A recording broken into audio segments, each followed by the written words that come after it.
Ist PayPal jetzt endlich bereit für einen Turnaround? Herzlich willkommen auf dem Börsenparkett. Wir schauen uns heute die Aktie von PayPal an. Ja, PayPal, klar, müsste jedem bekannt sein.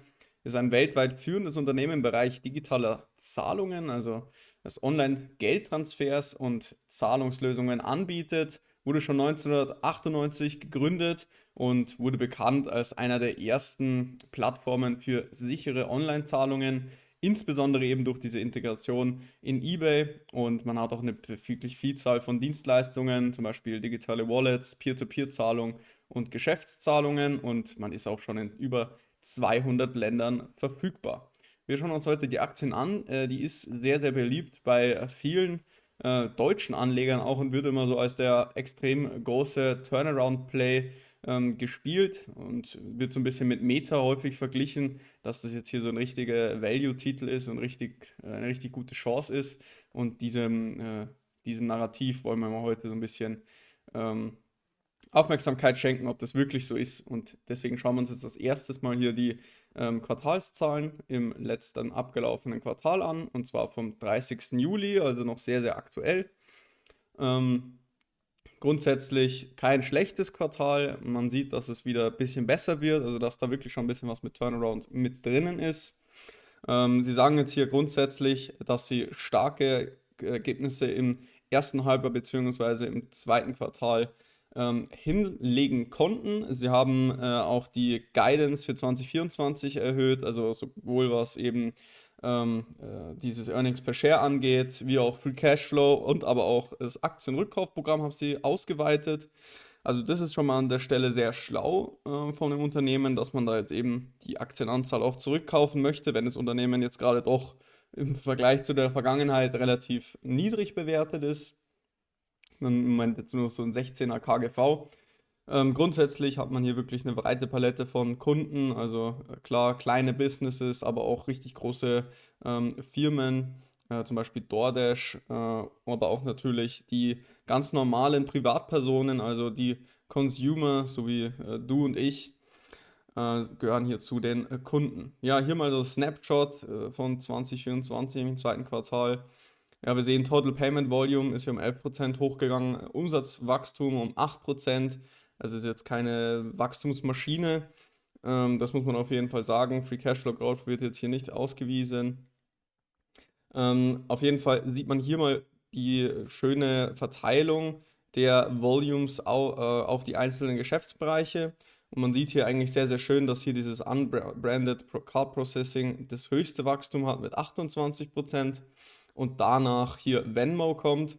Dann schaut es eigentlich tatsächlich relativ mau aus. Also hier Branded Checkout, das wird wahrscheinlich dann PayPal an sich sein, ist dann einfach nur noch relativ flat mit 5%.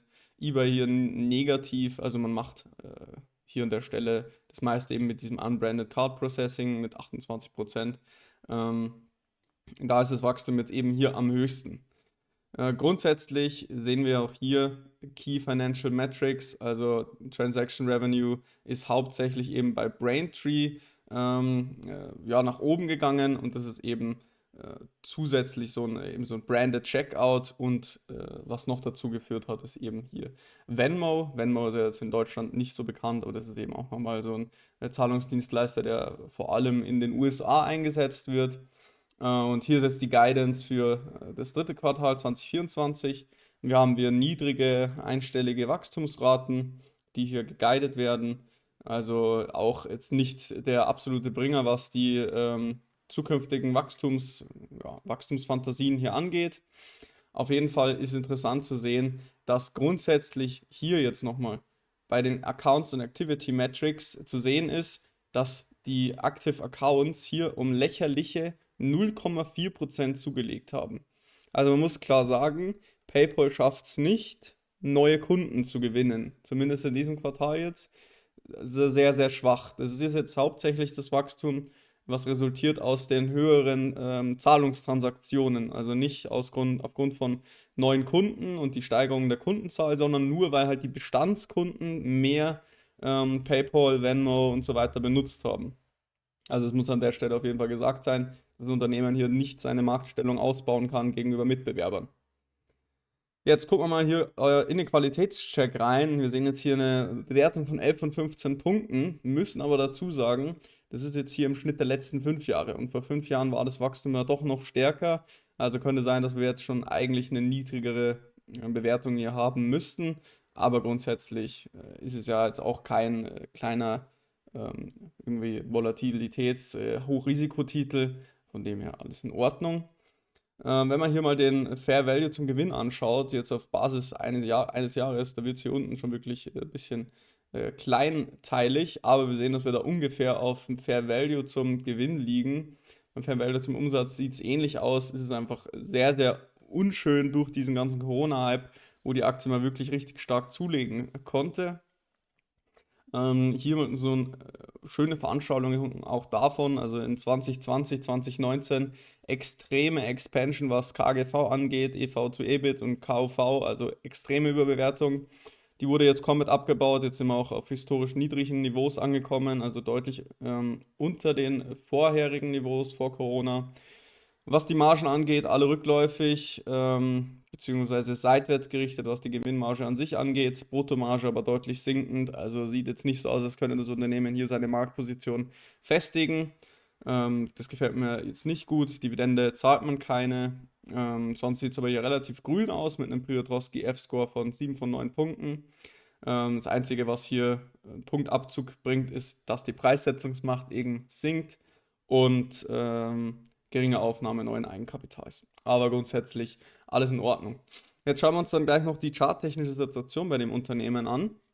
Aber bevor wir das machen, würde es mich freuen, wenn euch das Video gefallen hat, dass ihr einen Daumen nach oben für den Kanal da lasst, beziehungsweise ein Abo, damit der Kanal weiter wächst und wir Aktien und Investieren wie Vermögen aufbauen einfach bekannter machen können, vor allem in Deutschland, weil es natürlich ein absolut wichtiger Bestandteil ist, um langfristig Vermögen aufbauen zu können. Danke dafür auf jeden Fall.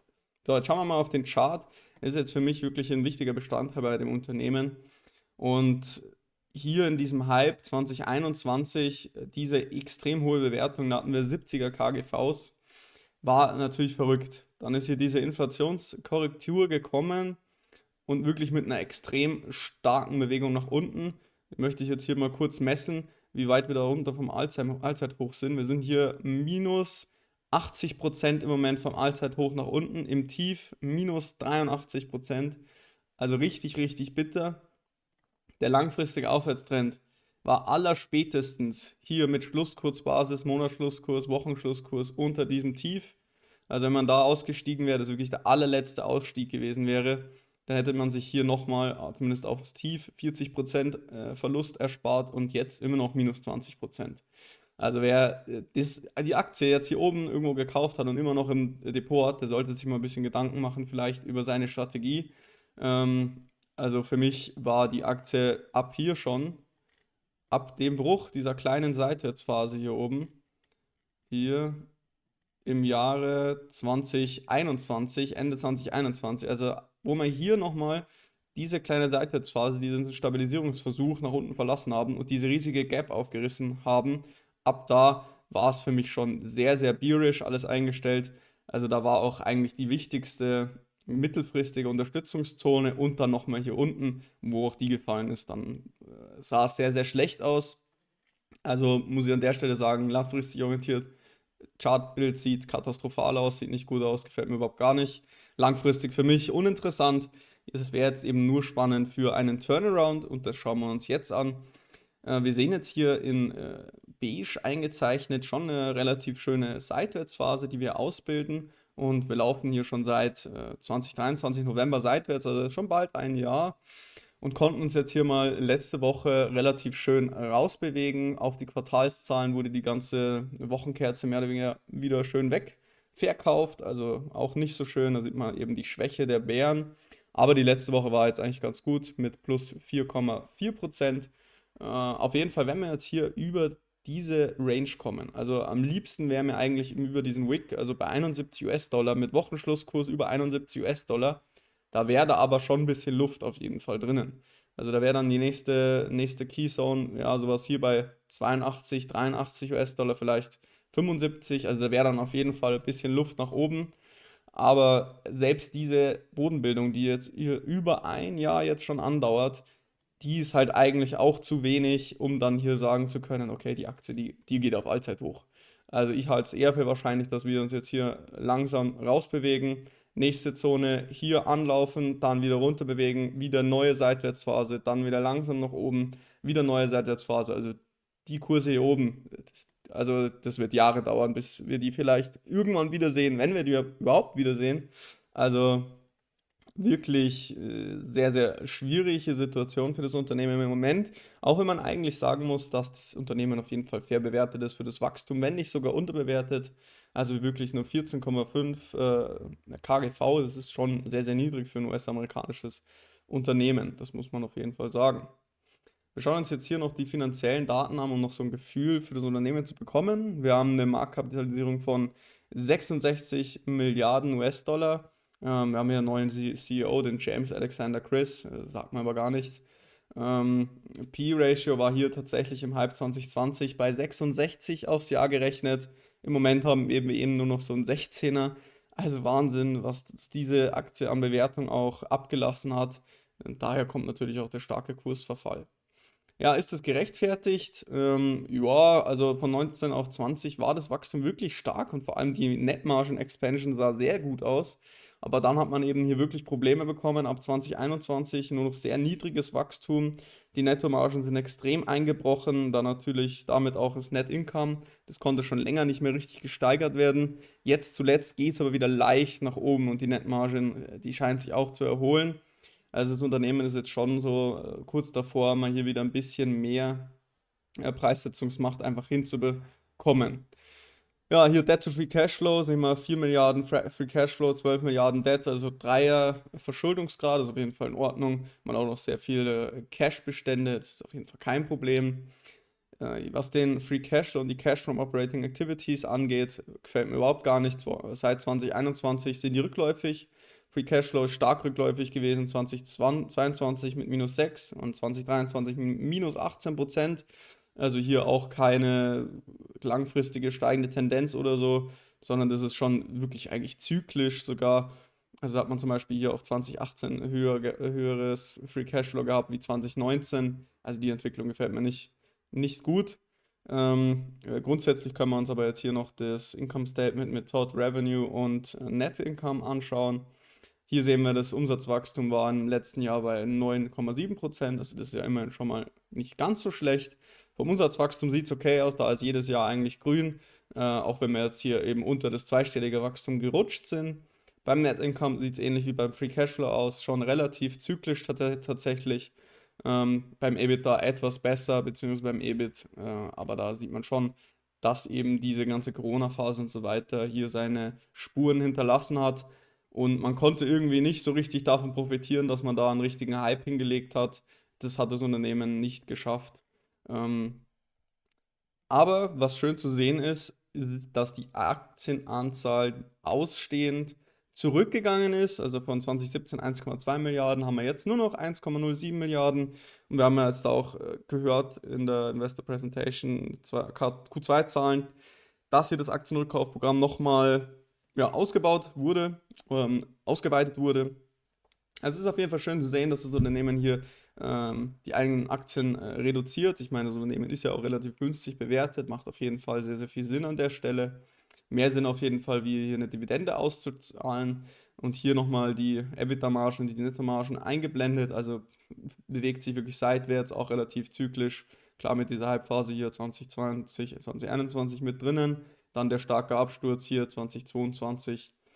Also für mich jetzt an der Stelle keine guten Margen. Dividende zahlen wir keine. Wie sieht es mit dem Ausblick aus? Ja, Ausblick hier nächstes Jahr, dieses Jahr rückläufiges Ergebnis bei den Earnings per Share. 2025 soll es immer noch rückläufig sein im Vergleich zu 2024. Erst 2026 soll dann wieder ein minimales Wachstum bei den Earnings per Share stattfinden und dann soll es wieder besser werden. Aber das ist jetzt hier auch kein dynamisches Wachstum, was hier stattfindet. Also das sind ja wirklich gerade mal so 10%, ist jetzt nicht so verrückt gut, aber das Unternehmen ist ja auch relativ niedrig bewertet.